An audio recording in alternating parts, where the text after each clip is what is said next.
आळंदी ते पंढरपूर दिंडी निघाली. त्या दिंडीमध्ये आमच्या गावच्या 2 बाया माझ्यासोबत निघाल्या. अर्थाचा बेअर्थ कशा करता सांगतोय. आणि गेल्याच्या नंतर पहिला मुक्काम आळंदी ते बोला आळंदी ते पुणे. किती मुक्काम पडतात बाबा? 2 मुक्काम पडतात. पहिला मुक्काम झाला आणि दुसऱ्या दिवशी सकाळ झाली. माझ्याकडे काकू माझ्या गावच्या म्हणली घनसू चल ना म्हणली बाळा मला पुन्हा दाखव. त्या दिंडीत येणाऱ्या बाया बी कशाचं काय बाबा काही भजन म्हणतात बाबा. ते गाठातही नसतंय मालिकेतही नसतंय काहीच नाही.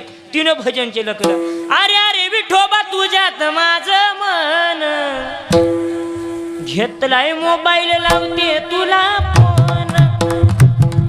म्हणले शांता का तू देवाला फोन? हा म्हणली देवाची माझी लय ओळख आहे. तुझी रे आठवण लय लय येते म्हणून तुला मिस कॉल देते. म्हणजे देवाला तू मिस कॉल? हा म्हणजे देवाची माझी ओळख.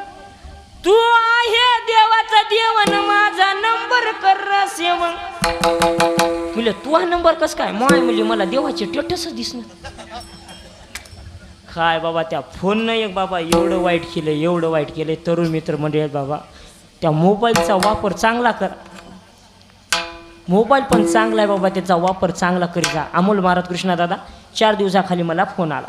म्हणलं हॅलो कोण? म्हणलं घनश्याम महाराज बेटकर बोलतोय. त्यानं एवढं बोलायचं आणि फोन कट करायचा. दुसरा दिवस झाला हॅलो कोण बोलतोय? म्हणलं घनश्याम महाराज बेटकर बोलतोय. त्यानं फोन कट करायचा.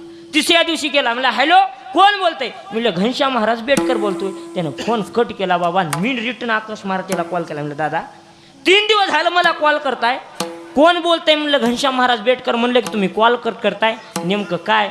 काय म्हणला महाराज नेमकंच उन्हाळा चालू झालाय आणि नेमकंच माझं जमलं. हे मोबाईल नंबर कोणीकडं आहे? तिकडं आहे. म्हणलं कसा चुकून तुम्हाला लागला? म्हणलं दादा एखाद्या बार रेज प्रॉब्लेम असते काय करा पुन्हा लावा.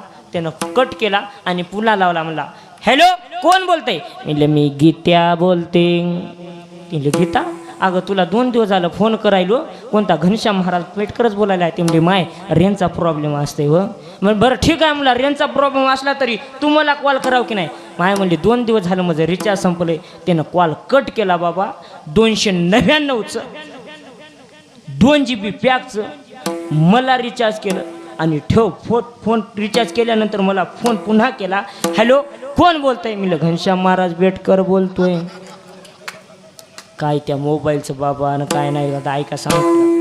मी समाजामध्ये फिरत असताना बाबा समाज प्रबोधन करायचं काम करतोय. मोबाईल तेवढाच चांगला आहे तेवढाच वाईट आहे. पण एक सांगतोय इथं माझा बाप जमलेला आहे शेतकरी बाप जमलेला आहे. त्या बापाला सांग ना बाबा स्वैरी झाल्याच्या नंतर जावी कितीही मोठा खर्च असला तरी त्याला सांगायचं माझ्या मुलीला मोबाईल द्यायचा नाही. कारण कितीक जरी कुंकू झाले लग्नाची तारीख जवळ आली कितीतरी त्या मोबाईलनं कितीक जणांचे संसार उद्ध्वस्त केले.